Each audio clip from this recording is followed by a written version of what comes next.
এই ভোটার তালিকা সংশোধন নিয়ে পশ্চিমবঙ্গে মূলত যেটা হচ্ছে সেটা হচ্ছে যে নির্বাচনের রাজনীতি। টিএমসি পার্টির পক্ষ থেকে প্রচার শুরু হয়েছে সংখ্যালঘু এলাকায় যে এনআরসি নিয়ে আসবে, মমতা ব্যানার্জি আছে তাই তোমাদের নাম লিখছি, কোনো ভয় নেই, আমরা দেখে নেব।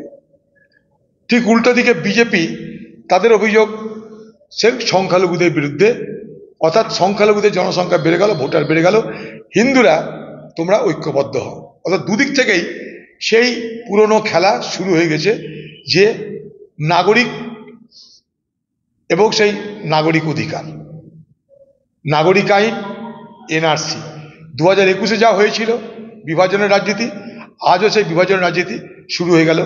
2021-এ একটু দেরিতে শুরু হয়েছিল, এবার একটু আগে আগে শুরু হলো। কারণ দিদি একটা জিনিস বুঝেছে, এ বাংলায় নির্বাচনে জিততে গেলে শিক্ষার কথা, স্বাস্থ্যের কথা, শিল্পের কথা, রুটি রুজির কথা বলে লাভ নেই।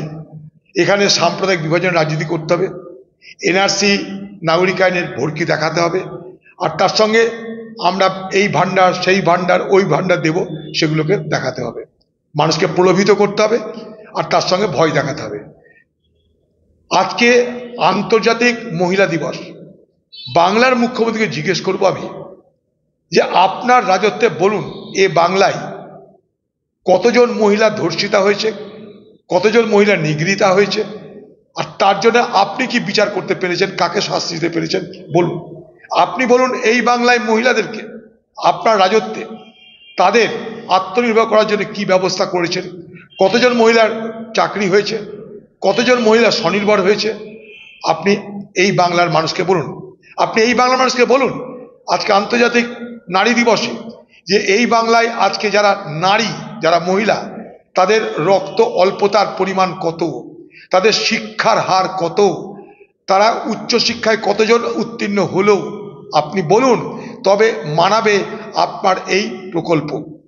আজকে পশ্চিমবঙ্গে তৃণমূল এবং বিজেপি এইভাবেই 2021-এর মতন নির্বাচনের প্রচার শুরু করে দিল, যেখানে মানুষের ভালো মন্দ নিয়ে, মানুষের মৌলিক অধিকার নিয়ে, আমার স্বাস্থ্য, শিক্ষা, কর্ম নিয়ে কোনো আলোচনা নাই, কৃষকের সমস্যা, শ্রমিকের সমস্যা, তা নিয়ে কোনো আলোচনা নাই।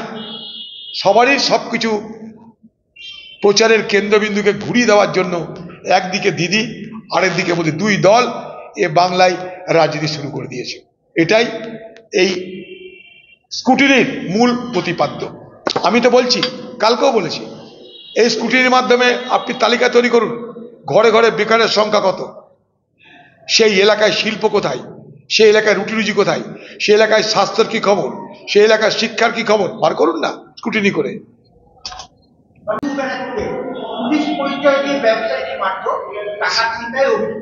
কি আর বলবে, এগুলো সারা বাংলা জুড়ে হচ্ছে প্রতিদিন। এ প্রতিবাদের নিন্দার আর ভাষা নেই, কি বলবো।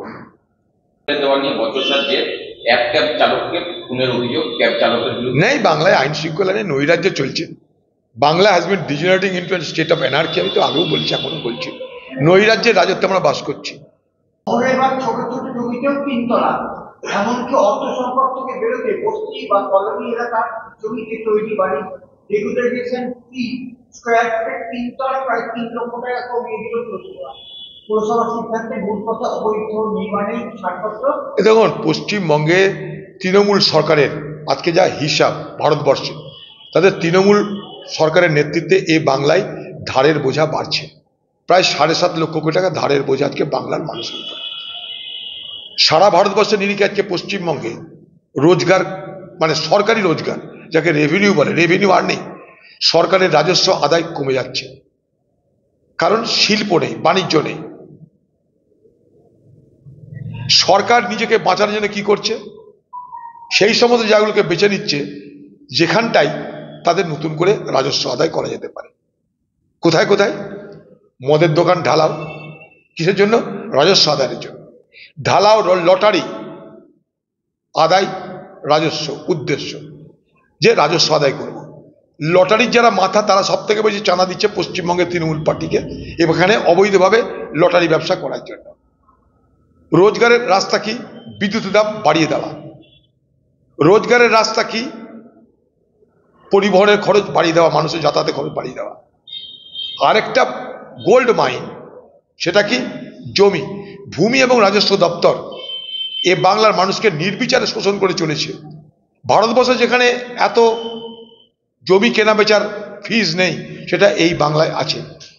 যদি 4 টাকার জমি কেনেন আপনি, 4 টাকা আপনাকে ফিজ দিতে হবে, এরকম অবস্থা। এরকম দর আজকে পশ্চিমবঙ্গে রেজিস্ট্রেশনের, জমি রেজিস্ট্রি করার এতটাই দর। যদি আপনি কোনো জমি কেনেন 100 টাকায়, তো আপনাকে 100 টাকা সরকারকে দিতে হবে, অর্থাৎ 200 টাকা আপনাকে নিয়ে তবে জমি কিনতে হবে। যা জমি কিনবেন তার ডবল দাম হাতে করে তবে আপনাকে জমি কিনতে হবে, কারণ সেই একই খরচ আপনাকে দিতে হবে রেজিস্ট্রেশনে, ফিতে। আজকে তাই প্রমোটারি কেন? গরিব মানুষের বস্তিকে উচ্ছেদ করে দাও, সেখানটায় প্রমোটারি করো, টাকা আদায় করো, গরিব মানুষ ভোগে যাক, সরকার আমাদের বাঁচুক। গরিব মানুষকে বলবো লক্ষ্মীর ভান্ডার দিলাম, তোমরা খুশি থাকো, বাকি ঘর বাড়ি নিয়ে তোমাদের দুশ্চিন্তা করার কিছু নাই, ওগুলো আমরা যারা প্রমোটার আছি তারা মেরে টেরে খাবো। পুলিশের যাদবপুরের ঘটনায় ছবি ও ভিডিও ফুটেজ নিয়ে হাজিরার নির্দেশ দেওয়া হয়েছে। দেখুন, সব তথ্য প্রকাশ করে দিয়েছে ভিডিওতে। সেই তথ্য বিস্ফোরক তথ্য, সরকারি দলের নেতাদের চুরির বৃত্তান্ত, দুর্নীতির বৃত্তান্ত প্রকাশ পেয়েছে। তাই আক্রমণ সানিয়ে আনার জন্য সেই ভদ্রলোককে ডাকা হয়েছে, আমার কাছে তাই খবর। আমরা কিন্তু প্রতিবাদের পক্ষে, আমরা ছাত্র আন্দোলনের পক্ষে, ছাত্রদের প্রতি আমাদের সহানুভূতি সংহতির পক্ষে। এবং এইভাবে যাদবপুরকে কেন্দ্র করে তৃণমূলের এই ঘৃণ্য প্রতিহিংসামূলক রাজনীতির বিরুদ্ধে আমরা প্রতিবাদ করছি। এগুলো বন্ধ হোক। একদম হুমকি হুঁশিয়ারি। এসএফআই বলছে চালিয়ে খেলার কথা, মদন বলছে যাদবপুর কেন নিজের বাড়িতে পা রাখতে পারবেন, সেটা দেখুন এমন খেলা খেলেছেন পূর্ণ হয়ে গেছে। সেটা ঠিক আছে, সেটা রাজনৈতিক তর্ক কথাবার্তা চলতেই পারে, কিন্তু পুলিশকে অপব্যবহার করে, পুলিশের ক্ষমতাকে অপব্যবহার করে আপনারা অত্যাচার করবেন না। যে বলছে তৃণমূলের নেতা, তাকে তৃণমূল কতটা গুরুত্ব দেয় আমরা জানি না, তার সম্পর্কে তৃণমূলের নেতারা কি বলে টিভিতে তা দেখা যায়। অতএব তাদের কথা নিয়ে আপনাদের কোনো আলোচনার কোনো প্রয়োজন আছে বলে আমি মনে করি না।